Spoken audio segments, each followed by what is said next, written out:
time?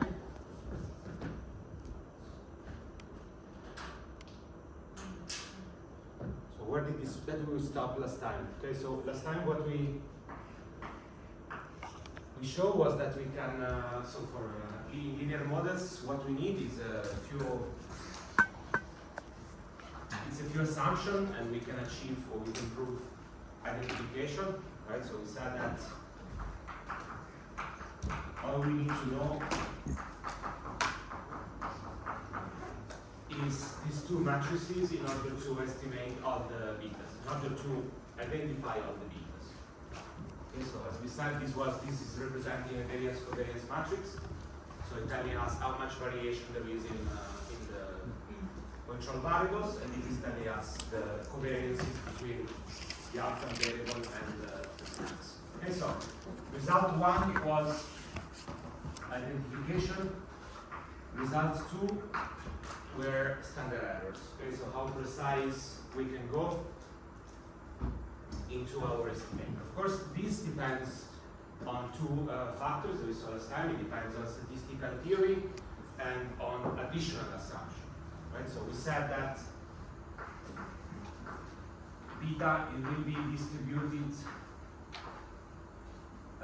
normal with average 0. Sorry, with average beta and sigma square b. Okay, so we know that this is going to be distributed normally. So the standard errors are extracted from that matrix, okay, which is telling us both the variance of betas and the way betas are behaving together.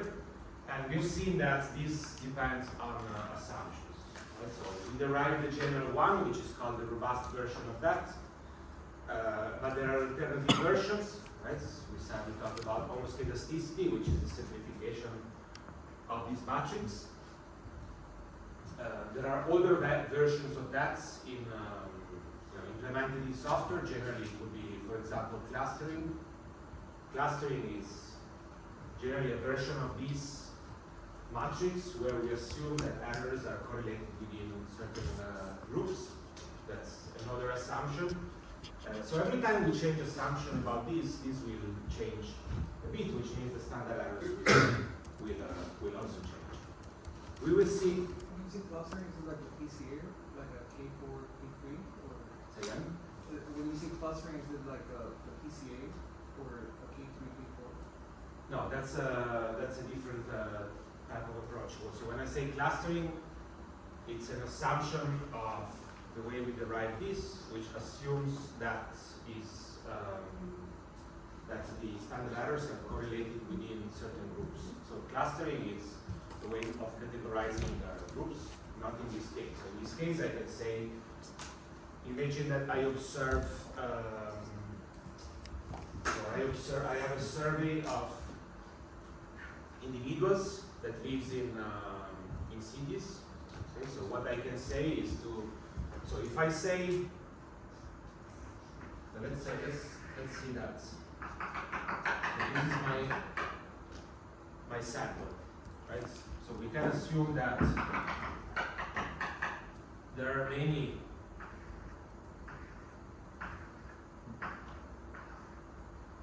groups.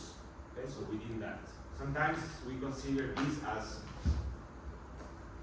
as geographical groups.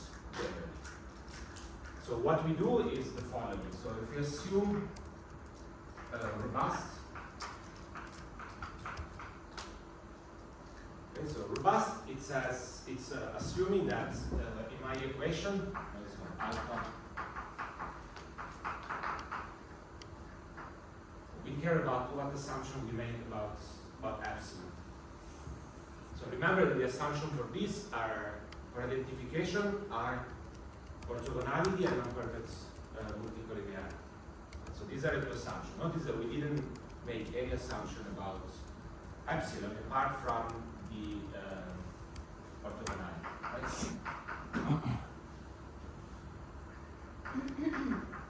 This is the only assumption we made.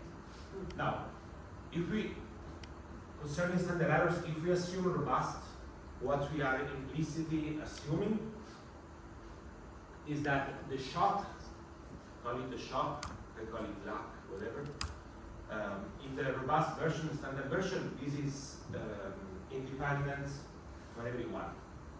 Okay, what does it mean? It means that if one person is lucky, everybody else can be lucky or unlucky, independently from the fact that the person was lucky. So it means that the shock is really individual and it's not related to any other shock. Now, we saw that we can make a simplification of this by making homoscedasticity assumption, right? So homoscedasticity assumption has the same type of assumption, right? So this is still independent from others. So each shock does not depend on all the shocks. But we said that this is just simplification because the dispersion of errors is just a constant. Okay? So that's just a simplification of the robust standard errors. Then, generally there can be other. One is clustering, and again, these are modifications of this matrix. Okay? It's different assumptions. Now, clustering, it says we can tell the software, right? So we can say, well, if somebody is lucky, okay, the probability that somebody else is lucky, let's say in the same city, it's higher, or maybe it's lower. Right? So imagine that only one person in a city can win a lottery. Right? So that means that if one wins, then the shocks to others are going to be all negative because only one can win. Okay, so clustering, it's a way to say that error terms, epsilons, are going to be correlated within certain groups. But this is something I have to say. Right? Remember that everything here is not it's not like identification where we just prove it. Then we require additional assumption here. So I can say it's a city. I can say it's it's a school. I can cluster at whatever level. So generally there is a rule that we need at least 30 clusters. Okay? We need at least 30 groups. If it's more than 30 groups, then this correction does not work. Then there is another type of standard errors that we will see today, which is non-parametric. Okay. Non-parametric, what does it mean? It means that we don't derive anything like we did. We rely on other methods that we will see in a bit. Okay, so this last application I have just prepared to have a quick revision. I mean, you should know how to interpret this stuff relatively well. It's just very simple OLS. So we are estimating this relationship, which is, in this case, is a pension plan. Dependent variable is the firm participation rate, so how many people participate in the firm. M rate is the amount of firm contribution of the firm relative to the employee. Then you have employment, and you have a dummy variable for the plan being the only. Okay, so this is the data. Now, step one, as we discussed last time, you want to check variation, right? So if any variable, so if the standard deviation of any variable is 0, then we know that that variable is a constant.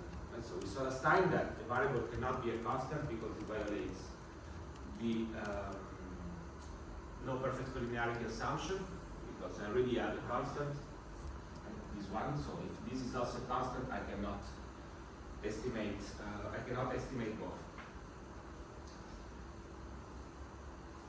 Okay, so this is straightforward. If I run linear regression on this data, you should be able to interpret these very fast. So the column 1 has to do with identification, right? So notice that in this command, which is coming from Stata, we are saying make standard errors metrics, use the robust one. That means that if I change this assumption here, and I say I want almost elastic assumption, so the almost elastic is theta is just the main assumption. So if I don't put any assumption, this is the formula that will be applied. It's the almost elastic one. So if I change that, the only thing that is going to change is everything to the right. So the first column is about identification. Everything to the right is about precision. Okay, so the second column will be the standard error. As we said, standard errors, they take the main diagonal of this matrix and you take the square roots, the way it is extracted. And the rest is about statistical testing. Okay, it's about testing whether this coefficient here is different from 0. Okay, so just to start introducing the idea of nonlinear models and how they change interpretation. As we said last time, why people apply OLS or linear models because they're easy to interpret. So what did we say? We said that here we not only achieve identification, we show this, but we know that in terms of interpretation, everything there is a partial effect. Okay? It's a marginal effect. Does it mean that every of those elements is going to be equal to the derivative of the average of the dependent variable with respect to x? Right, so any of these elements, can be interpreted as a derivative. Okay, so the first one, m rate. Okay, so we know that when m rate goes up by 1, then the average p rate, conditional on other axes, goes up by 0.10. That's the importance of simple models. Okay, so it's simple because it's easy to interpret. Now, take that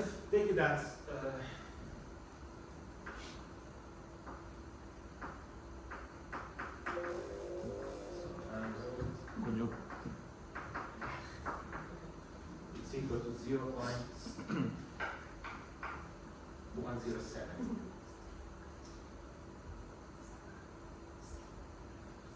Okay, so what happens if I add interactions? So as we said last time, in these models I can be flexible in the sense that I can introduce any type of non-linearities in that equation. Okay, so in this case, I am introducing interaction between m rate and age, and m rate and the log of total employment.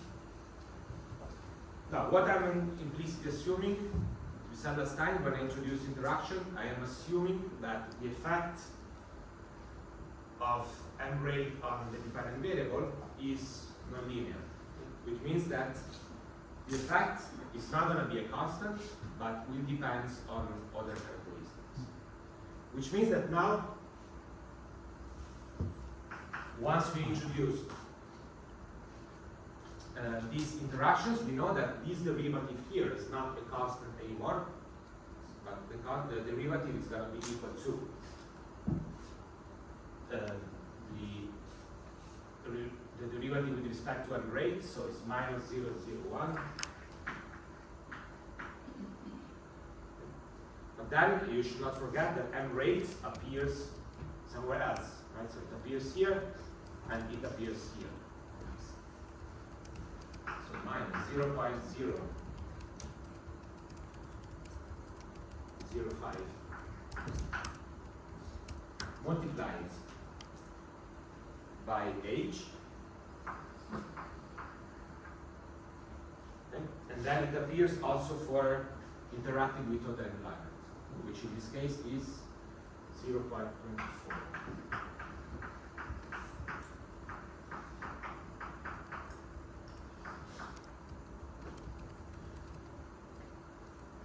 Okay, so notice that in the first part, it's easy to interpret. And so in the second part, if I just look at the table, I cannot say much. And so the only thing I can say, very quickly, is that the effect of M rates is now this one, when this is 0 and this is 0. Now, is this interpretable? Does it have any meaning? I don't understand what you said, like, when you see that's measure the coefficients that you see. So this is the derivative with respect to a rate. So we compute the derivative with respect to a rate here. It's equal to all this stuff. So if I want to interpret this number here, this number alone, which is there, is the derivative of this with respect to this, but when age and total employment are 0. Okay? Because this goes out and this goes out. So the only thing that remains is this. But in this case, if I say, well, I'm writing a paper and I say the effect of M rates is minus 0.01 when age is 0 and total employment is 0. Is it something of interest or not? Is it interpretable? So why one is positive, one is negative?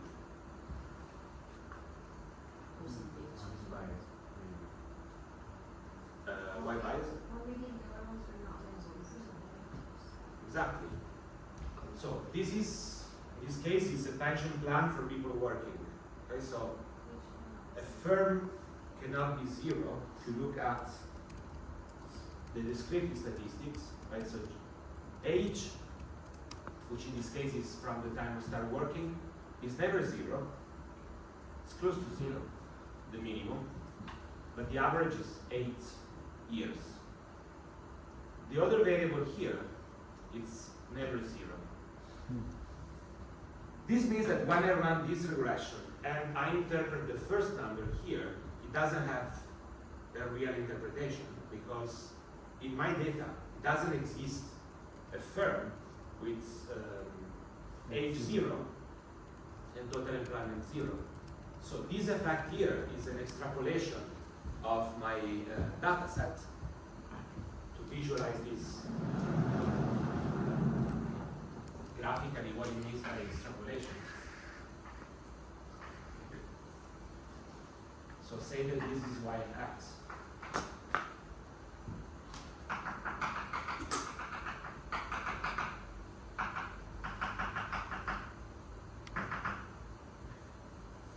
Okay, so if I estimate this non-linearly,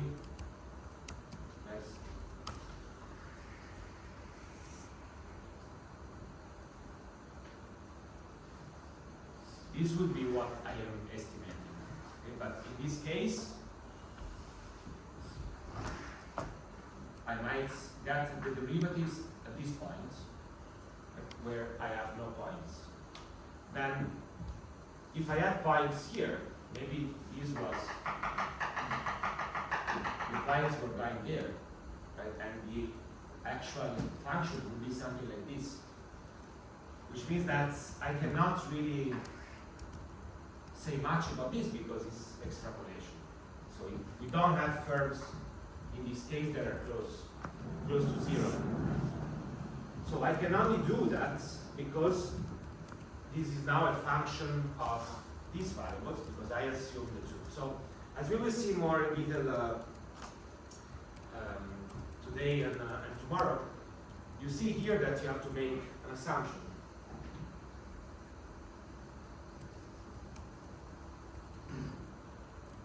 So if I'm asking you, what is the effect of M rate on P rate? And you estimated this flexibly, and you want to give me just one number. So what would you do? Assume age and employment. Like you have to fix age and employment. So what would you choose? One way to do it is the average, right? So we will call this, we see it again, we call this average partial effect at the average.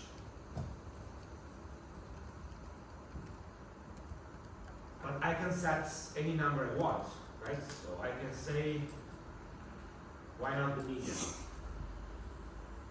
instead of the average? There is another approach. What else would you do if you don't want to use the average?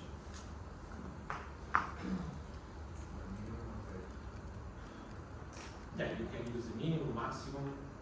You can use the median, you can use the most frequent. The median, yes. So one approach is you replace with something. There is another approach. You don't have to replace with anything. What can you do? So your data set looks like this. Person, and then all axes. Say that you have age, and then what? So this is how your data set looks like. You're gonna have age here, total employment. So a second approach, which is gonna be called average partial effect, instead of replacing this with the average, right? What we did, it computes this for every individual. Right? Because I have age, I have total employment. So for the first individual, I compute the derivative here, which will add a number. Then I compute it for the second, etc., etc. Then I compute the average of this, and this will be the average partial effect. Notice that because the OLS is always dealing with averages, this one and this one are going to be relatively similar, but they don't have exactly to be the same, because as we said last time, what is the problem with averages?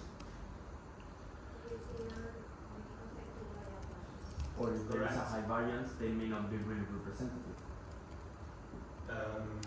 Yes, so they are pretty much affected by outliers. What does it mean? It means that when I compute this, I compute the derivative for the average person. If there is an outlier, that average person will be strongly influenced by the outlier. In this case, it's not the derivative for the average person, but it's the average derivative. Okay, so it means that each person will have a derivative, and then I'm going to have an average of that derivative. So this is influenced by outliers in the characteristics of the individuals. This is influenced by outlier in the derivative. It's not slightly the same, but in most cases is relatively similar, because, as I said, OLS works with averages.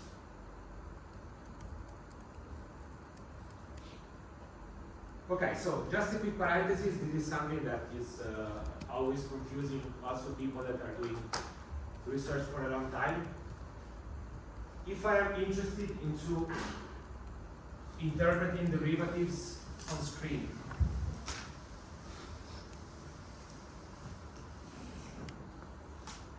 so obviously most softwares allows you to estimate this model, right?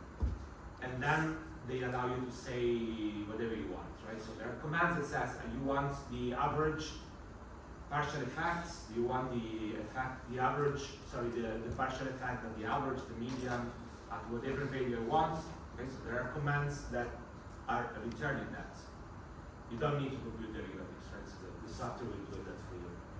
But now, if you want to just have everything in one shot, right? So not having to run multiple commands, and you're interested into estimating this,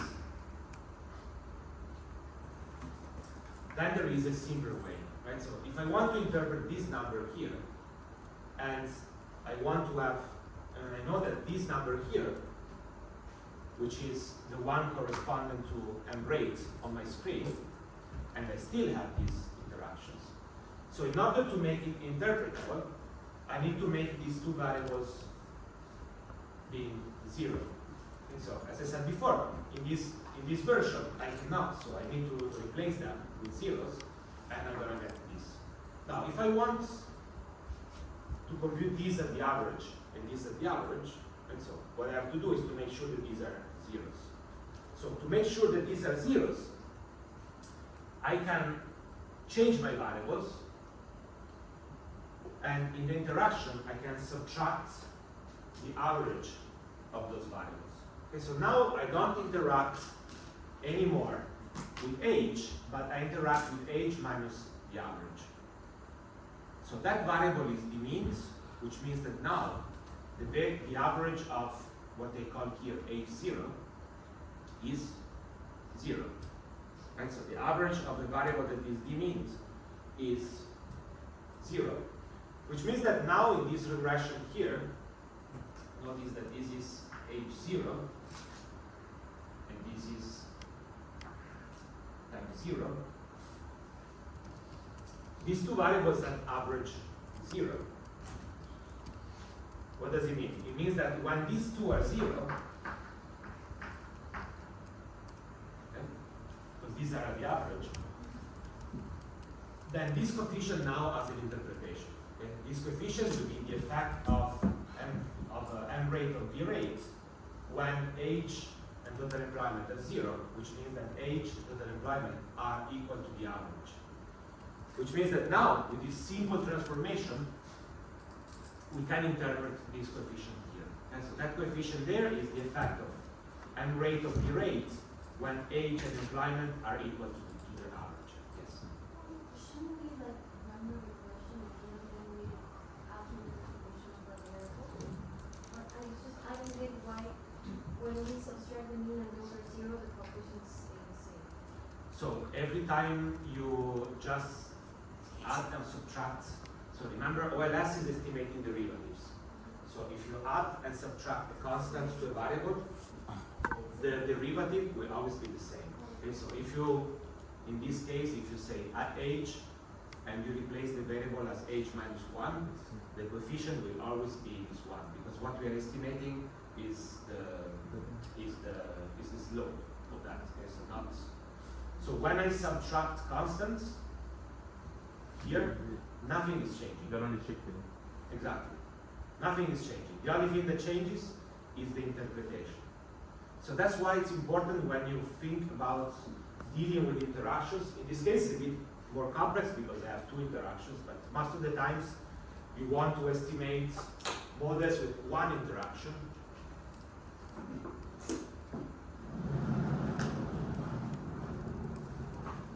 Okay, generally this is a model, this is something you want to estimate when you are interested in understanding heterogeneity of effects. So imagine that you have y alpha plus beta x gamma b. Okay, so this is your model and you want to understand whether the effect of x on y is heterogeneous. Now you only have one characteristic, so the way to see whether this is heterogeneous is to estimate the model where you get this, where you get the interaction between the two. So this is telling you if this is significant, okay, statistically different from 0, it's a test of heterogeneity. It means that assuming that this is a constant, the effect of x on y, on the average of y is a constant, is not fully flexible. Okay? Remember, this is always giving you an average effect, but you might be interested in understanding whether this average effect depends on other characteristics. Now, if I estimate without that, now this is a constant, it's fine. But as soon as I introduce this beta cannot be compared anymore with the previous one for exactly the same reason.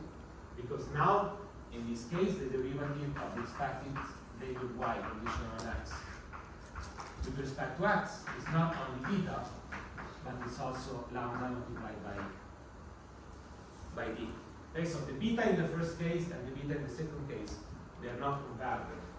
As I was saying, you can use this trick, and instead of using D here, you can use D minus the average, and then you're going back to the interpretation where beta is the effect of X on the average of Y when D is at the average here.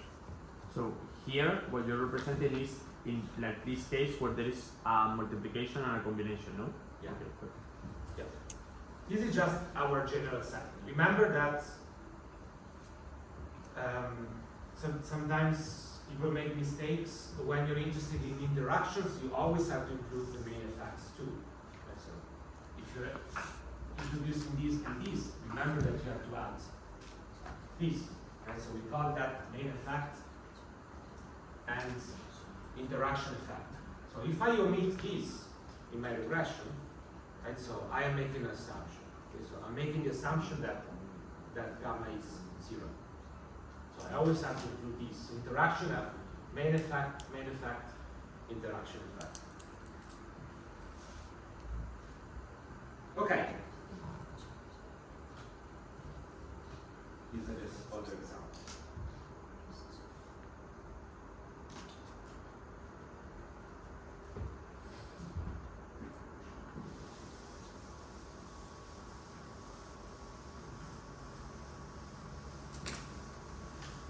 Okay, so let's see now about standard errors. So the OLS is also a very simple case because it has been studied, or any linear model. They have been studied for a long time, and everything is derived in closed form. Okay, that means that I have formulas for everything, including, as we just said, standard errors. However, there are ways to deal with standard errors in cases in which I don't know what is the formula. So imagine that you just know how to show identification, but you don't know what is the standard error formula. For whatever reason. Maybe you don't know the formula, or you don't know how to compute it, or maybe it's a model that is more complicated and you don't know exactly what is the standard error. So we said that the main procedure for OLS is the following. And so first I estimate beta. So I know that this beta is going to converge to the real beta if there is no bias. But as we said last time, even if so it will converge to beta when n is going to infinity. Now we've seen that if you just run this once, beta will always be different from beta. So the estimating will be different from the underlying parameter because of sampling error. Okay, because I'm dealing with one sample. Now if you repeat this, you're gonna get every time a different beta. So imagine that you can collect as many samples as you want and you always estimate the same thing, then you're going to have an average beta and you're going to have something that looks like this. So that means that the average of my estimator will be here and the rest is going to tell us about the dispersion of my estimate. This derives from the fact that we're working with random samples, okay, instead of working with the population. Now, in the OLS, so the dispersion of this is given by the formulas we derived. Right? So every time I change, so if I assume robust, assume almost elasticity, what is going to happen is that the average will stay the same, but what is happening is the dispersion of this that is changing. And as I said, this is given by formulas. Now it turns out that I can compute that non-parametrically also, which means that I will not use a formula, but I will use a different method. Okay, so that method is called bootstrapping. How does it work? So this works with a technique that is called resampling. Resampling is the following. If I cannot observe n random samples, so if I can observe many random samples, then what I can do is to every time compute one beta. Every time I compute, so my data set will be given by one beta for every sample that I have. And if I plot the distribution, it's gonna look like this. In other words, I plot the distribution with the cumulative distribution function, it will look like this. Which is the same as this one. I know that 0.5 will be not only the median, right, but also the average. This is going to be my medians. Now, if this is given by my data set, because I collected many betas, how do I compute the confidence interval?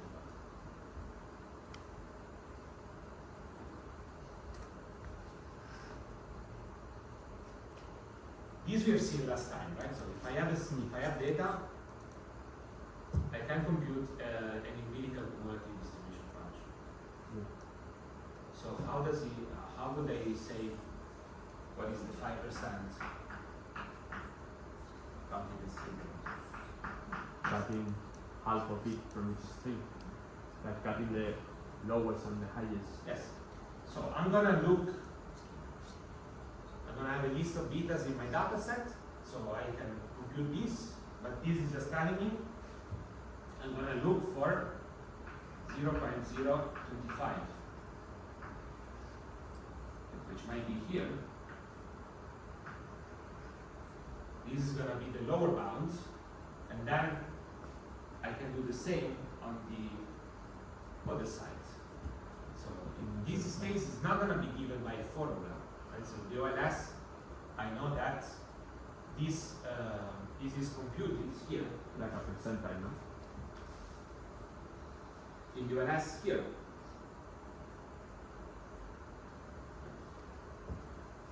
The confidence intervals here are computed by using this distribution here, but using formulas. And so the formula is telling me what is the standard error. I know this is going to be computed, this is going to be a standard distribution, which means that I will be looking for 1 percentile and 1 percentile in the other case. We know these are given by statistical theory, so I know that that is going to be given by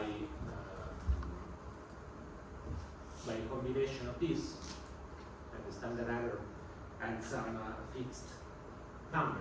This is given by formula. Not in this case, right? So if I have many samples, in this case I only have one sample. But if I have many samples and I can compute all of my betas, then I can compute the empirical percentiles of that distribution. Yes? So in the belt, you use like the tables for knowing the numbers you need, and in the other one, in the cumulative, you just, for example, you have a list, so you just plot it in Excel and calculate the percentile 2.5%. Correct. Okay. I don't understand how that relates to bootstrap. I'll get to that. So we are still in the position in which we have, say, 1,000 samples from the same population. Obviously, this is hypothetical because when you're dealing with a household survey or a labor survey, right, so you have one sample. Okay? Because collecting one survey is very expensive. So you don't go out and re-interview 1,000 times different samples. And so you only have one. So you have to deal with theory. But in this case, we are in a situation in which we have many samples. Now, bootstrapping works in the following way. I cannot go out and collect 1,000 samples, but I can recreate artificially 1,000 samples assuming that my original sample is random, and I can use bootstrap. So bootstrap in this case, it means that I will take my original sample and I will recreate from that samples, artificial samples, which are defined by resampling with repetition. So if I have, let's say this is my original sample. Then bootstrap 1 will be another sample that is obtained from this one. How does this obtained? Is by taking randomly individuals from this sample with repetition. Okay, so maybe this is gonna be here, and also gonna be here. Maybe it appears 2. Maybe it appears 3 times. Then you might have this one here. This one might not appear on this sample. So this is, most softwares allow you to do that, but it works pretty much as a lottery. Okay? That means that if this is representative of my population, what I'm saying is that in my artificial new samples, it's going to be just a replica of the real sample, but with some people appearing multiple times, or some people appearing less. So it's as if, instead of, if I had to, in this case, this one appears 3 times. That means that if I had taken this from the original population, I might have got 3 individuals that are relatively similar. So because I cannot observe those 3 similar individuals, then I just use the same one. And that's the idea. So I use the original sample to recreate artificial samples of a population that are going to change only by chance. And the amount of the observations is the same? Yes. The amount of observation can be forced to be the same, or can be assumed to allow to vary by a certain amount. Generally, no. It's assumed to be, it's forced to be exactly the same. So you don't take all the values, like all the, So if this is because if you multiply, the way it works in practice, so most software has,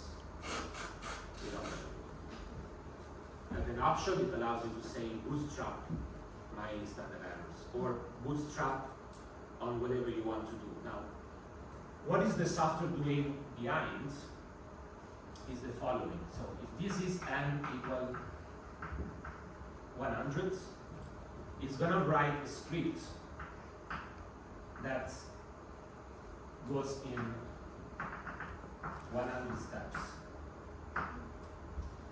Step 1 is generate a random number. Okay, so most softwares have random number generators. Then once I have a random number, I can sort observations, and I take either the first or the last. Okay, so it's a way to take one observation by chance. This is going to give me observation 1. Then this observation 1, which might be, say, this one, is not dropped. Right? So then I go back here and I repeat exactly the same thing. Okay? Generate random number, sort, select 1. So I repeat this exactly the number of times I need. So I'm gonna have this 100 observation, this is gonna be also 100 observation. The samples always gonna be exactly the same. Shall we take down?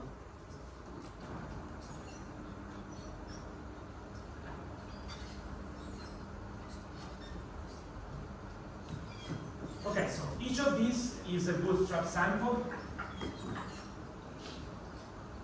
I'm gonna have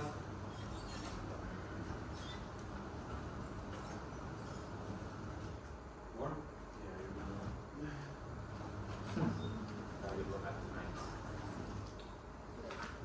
Okay, so we're gonna have many of these.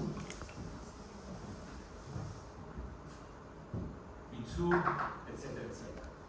So what I'm gonna do here is to estimate beta. What I'm gonna do here, estimate beta, etc., etc. So notice that the difference between this one, which is my original sample, And these ones is just given by the fact that some individuals might not appear, or some individuals might appear multiple times. Okay, so that's the only difference between this one and this one. Now, this means that if I change a little bit the composition of my sample, then this beta is going to change a bit. Now, if one person is driving results a lot, it's an outlier. It is possible that removing it or adding it multiple times, is going to push my betas further away from the one that was original. That's the idea of bootstrapping. Is one individual driving my results or not? That means that in some cases here, some cases I'm going to have very negative betas, some cases I'm going to have very positive betas.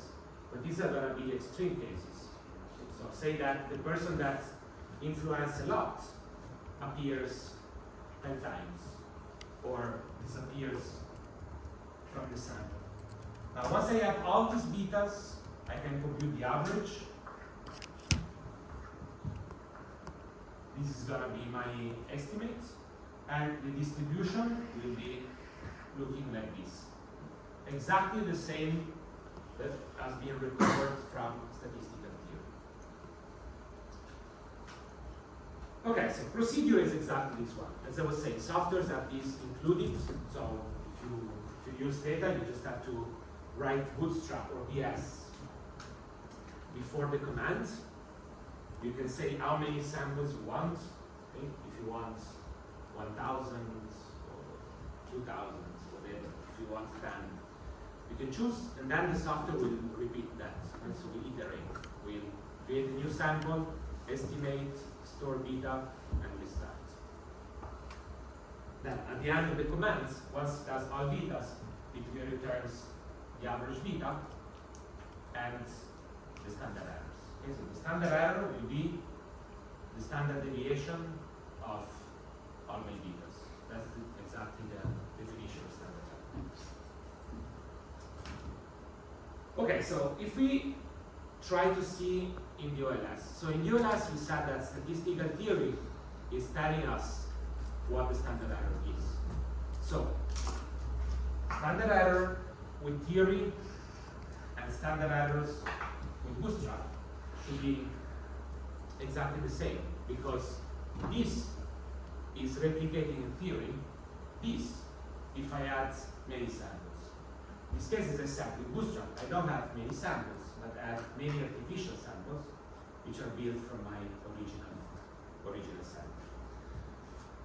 So we start with this data. Okay, so this is the OLS, normal OLS. Now, just the command, you see the way it's written in data, it's just bootstrap, I want 100 repetitions. Obviously, we know that to get a nice distribution, I need many repetitions. And in this case, depending how powerful is my computer. If I have a small number of observations, writing 100 regressions, it's fast. It's going to take seconds.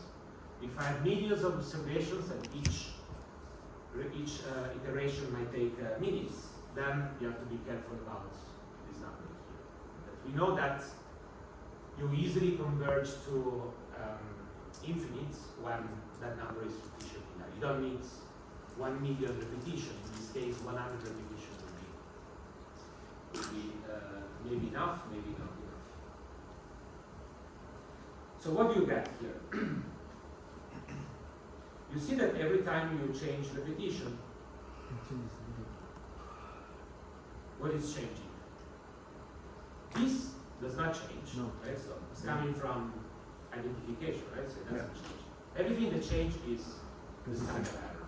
Okay, so you go 006, 0035, 006, 757 when I have 100 repetition. When I have 500, I go down to 0058. 006208.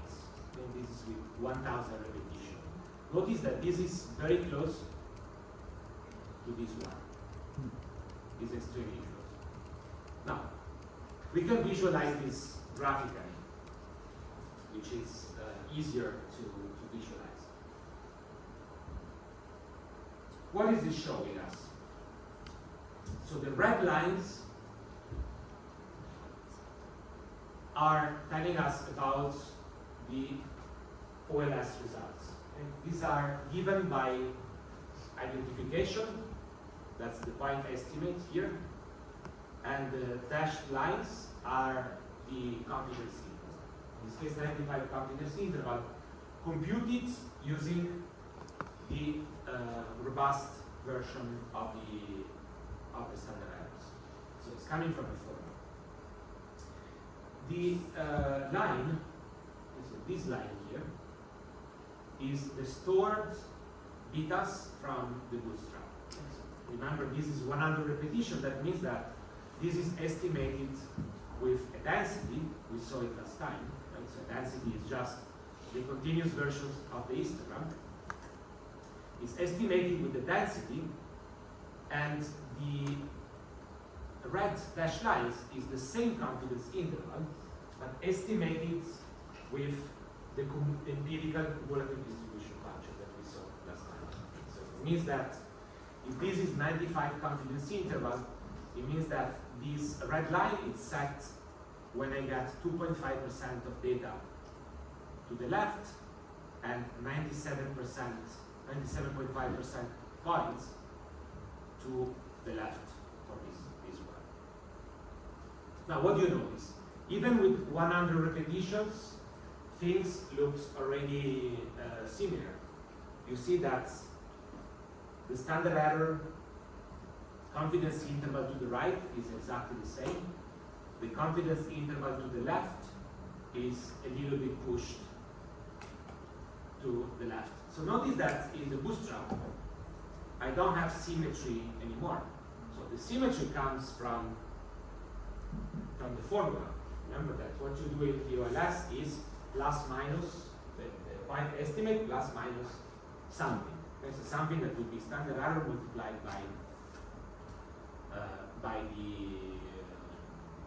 the normal distribution critical values. In this case, it's not symmetric, and it's not symmetric because I have 100 observations. So if you look at this density, you see that it suffers from the fact that I don't have many observations.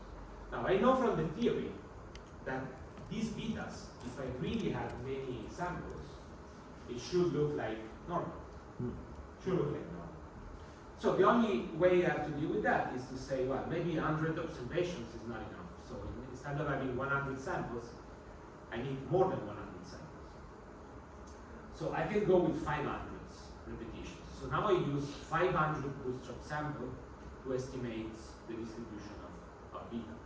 Now you see that now this distribution looks like normal, and it has become symmetric. It's not exactly symmetric yet. You see that some tail is a bit longer. It's not exactly normal, but it starts looking like normal. More importantly, the standard errors now are pretty much the same. So the confidence interval has become symmetric, and the two lines are pretty much the same.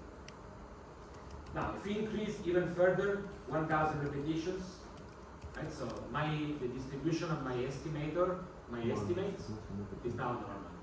It looks normal, and standard errors are pretty much the same.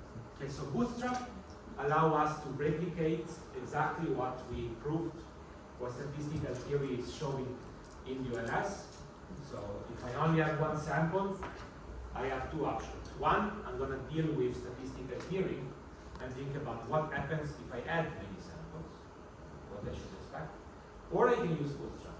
Okay, so Bootstrap is telling me, I don't know anything about statistical theory, but I know that if I replicate every time a sample, then I can empirically come to a conclusion about standard errors.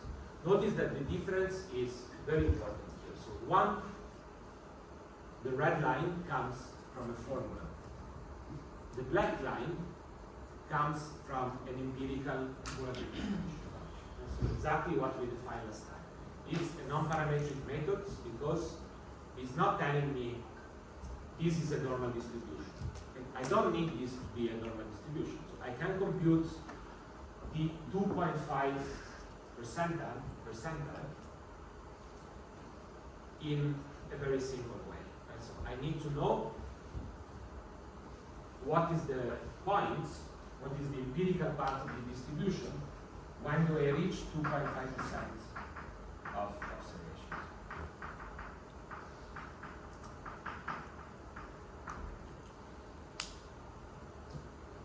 Okay, so one is empirical, one is theoretical. When do I apply bootstrap?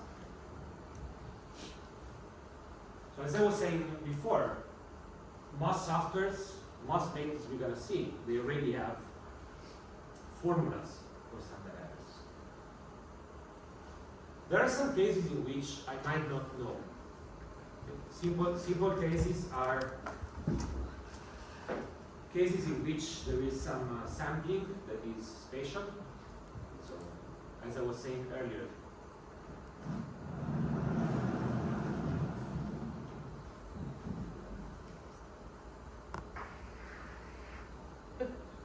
clustering. So clustering is including a formula. But say that my software does not allow me to have clustering. So clustering, as I say, it means that this is somehow resampled within cities. How can I replicate clustering? So clustering can be replicated by saying to my bootstrap that I need to recreate a sample, but I need to keep, in this case, saying this is a city, I need to keep cities. Okay, so instead of taking a bootstrap sample by saying close your eyes and just pick one, I just say close your eyes and just pick one for each city, which means that I will be replicating copies of cities rather than replicating copies of my full sample. So this is a different type of sampling that is going to give me clustering. And if I don't have the formula for that adjustment, the theoretical adjustment, then I can use bootstrap the way I want. Right? So I can say, instead of sampling normally, okay, just take one from anywhere in the sample, just take one, but take one within each city. You can replicate that, which means that each city will maintain its structure, but the composition of the city within bootstrap sample will be slightly different. Okay, so each city will have different individuals, but always drawn within that geographical area. There are other reasons, models that we will see, they are more complicated. We're not going to see. So the idea of bootstrapping has a lot of application in econometrics, and generally all methods allows you to use non-parametric definition of standard errors. Okay, any questions? So with this, we close the linear parts and we start talking about nonlinear models.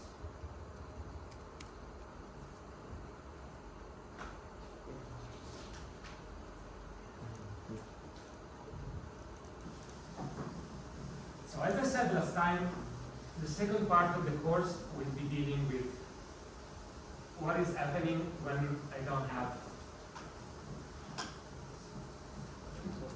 the orthogonality assumption. Okay, so when the orthogonality assumption is not valid, what can I do? Now, instead of going in that direction, we move in a different direction, which is, what if the linear assumption is wrong? Or what if we want to do something else? Remember, the OLS is based on this.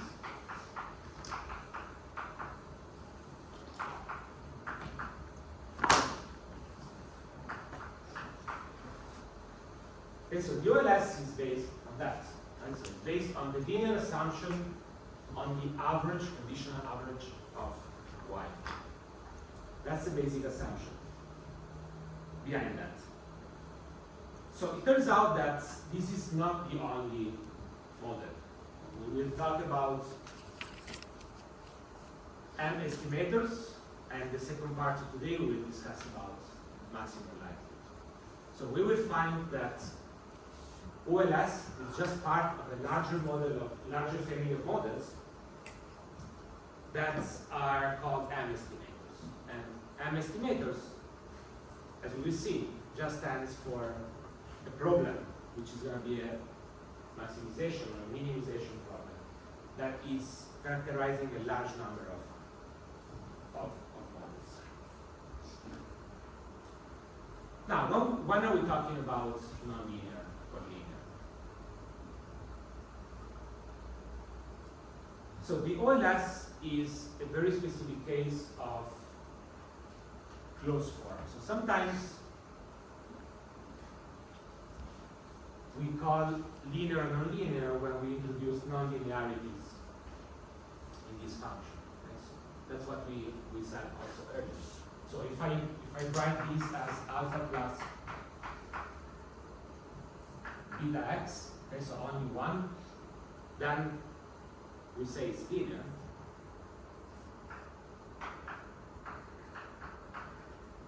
So this is becoming a little bit more nonlinear.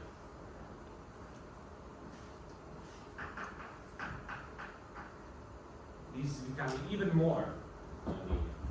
So one first approach is to think about this type of nonlinearity. Okay, so the fact that in the OLS I model my conditional mean using a function that is linear in parameters, but can include nonlinear terms. Okay, so linear in parameters is an important assumption in the sense that the linearity assumption in the OLS is not that everything is linear, it's the fact that linearity is in parameters. So what I'm doing is adding things. That's why it's called linear. But there is a second important distinction, is that most of the times in microeconometrics we refer to linear versus nonlinear models depending on whether models have a closed form solution. What does it mean, a closed form solution? Any idea?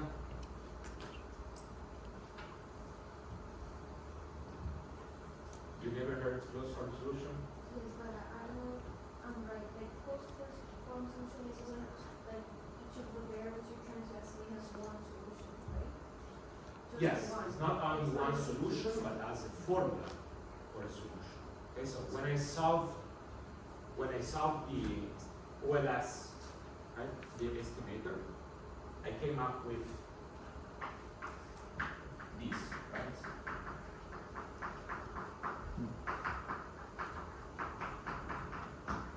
This is a formula, which is why when I run OLS on any software, I press the button and I will be given results. That's what happens. If you go into other models, what is happening is that when you press the button, the software is gonna show you iterations. Okay?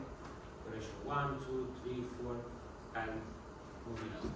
The reason being that those models do not have closed form solution.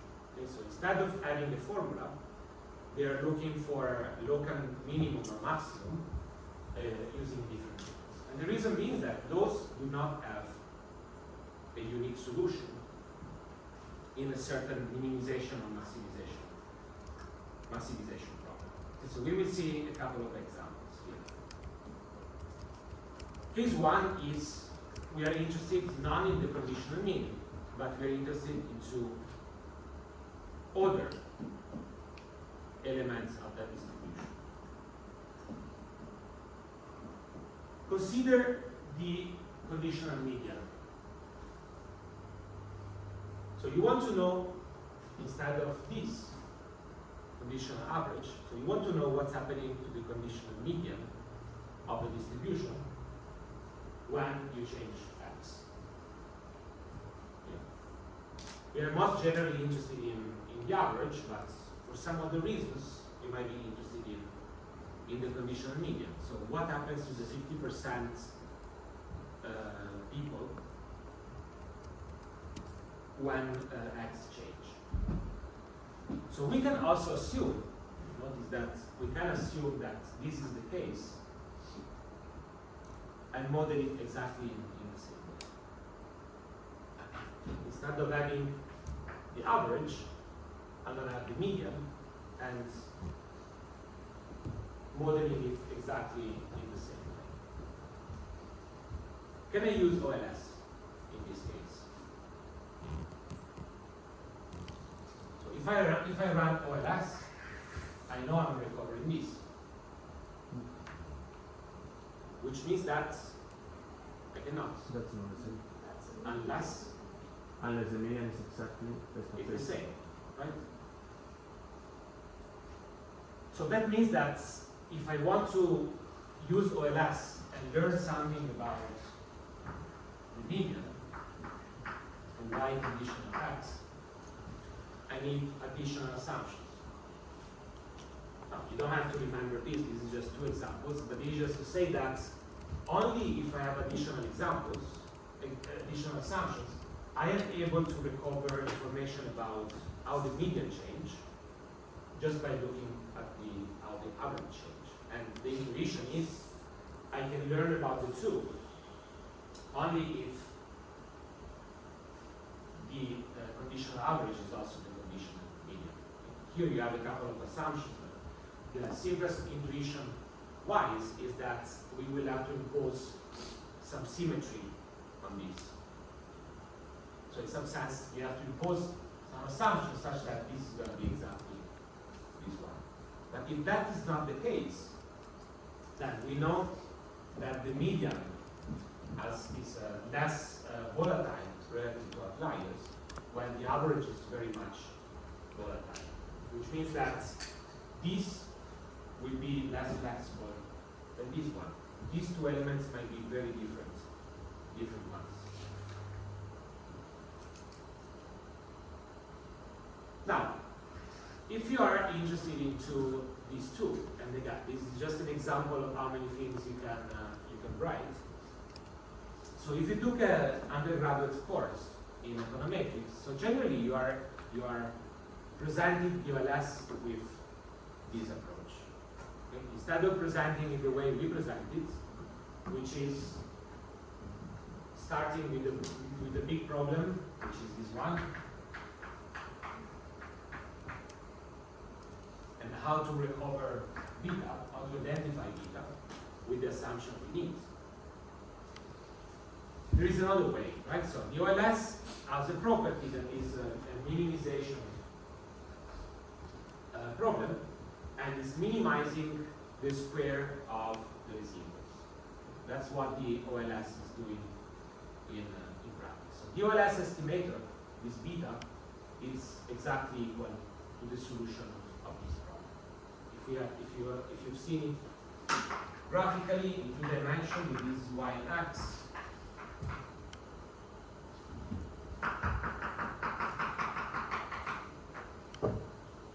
right? So the OLS line, what it's doing is taking at each point here, is taking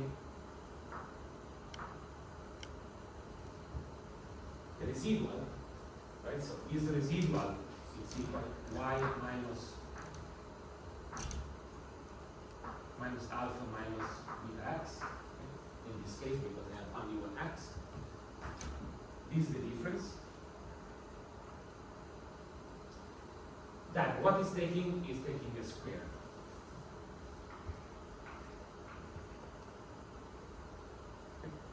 And what the OLS is doing is finding a line that is minimizing the sum of all of the squares. Obviously, if I push this line up, now the residual is becoming that big, and so on. For some of the points, right, if I have a point here, obviously moving up makes the square smaller. So ULS will be looking for the sum of all of these squares and minimizing that sum. That means that what the OLS is doing in practice is introducing a very specific penalization in the way we compute our parameter. How is that penalization working in squares? What does it mean that we take squares? But the number is also right? But how do I penalize this point? Sorry, this is my line. How do I penalize this one versus this one? By squaring it, because if it's a negative difference, for example, the square root. But what is the square doing? More distance, right? So if you're very close, it's fine, but if you're very far away, this is penalized more than being close. Okay, so that's what the square is doing. Now, that doesn't mean this is the only way of finding an estimator. Okay, so if you take the least absolute deviation estimator, you take that, instead of taking the squares, you take the absolute value. So notice that this formula is still minimizing the distance, okay, between points and an estimate, but it's doing it in a different way, in the sense that it does not penalize points that are far away more as compared to points that are closer. Okay, so being closer or further away, the penalization is growing constantly. It doesn't matter. So if you're very far away, you're not going to penalize more. But now notice the following, is that this one has a closed form solution, because I can, in the simplest version, which is probably what people see in an undergraduate course, in this very simple minimization problem, you're going to find two derivatives, two first order conditions, and you will be able to get the formula. Okay? That formula, so the solution to that system of two equations, two first order conditions, will be this one. If I increase the size of my problem, I will have to compute many derivatives and many first order conditions. I don't need, because I know that the solution is this one. So this will create the solutions for all possible number of unknowns. Now the second one doesn't have a closed form solution, because I cannot compute a derivative for absolute values. So I cannot write a closed form solution to that problem. This means that finding a minimum in that problem cannot be approached in a closed form solution. So if you run, if the software implements this type of problem, which is called the least absolute deviation problem, you will see that if you press the button, it's not going to return directly a result, because it doesn't have a result, a formula for that. What it's doing is it will introduce empirical methods to find for a minimum in that function. So that's a bit of the difference. The first difference between linear, that we call estimators that have closed form, and non-linear that do not have a closed form solution. Now, graphically, this is how it looks, the difference between these two models. Right? So OLS objective function look like this. Okay, so you get penalized more the further away you go from your minimum. The least absolute deviation is constant. And so the penalization to go from here to here is the same of going from here to here. Doesn't have any difference. But notice that both are minimization functions. So both are problems that minimize the distance between two objects. Right? So one is our estimate, and the other one is the point that we are interested in. Okay, so before moving on, perhaps let's take a break. Yes.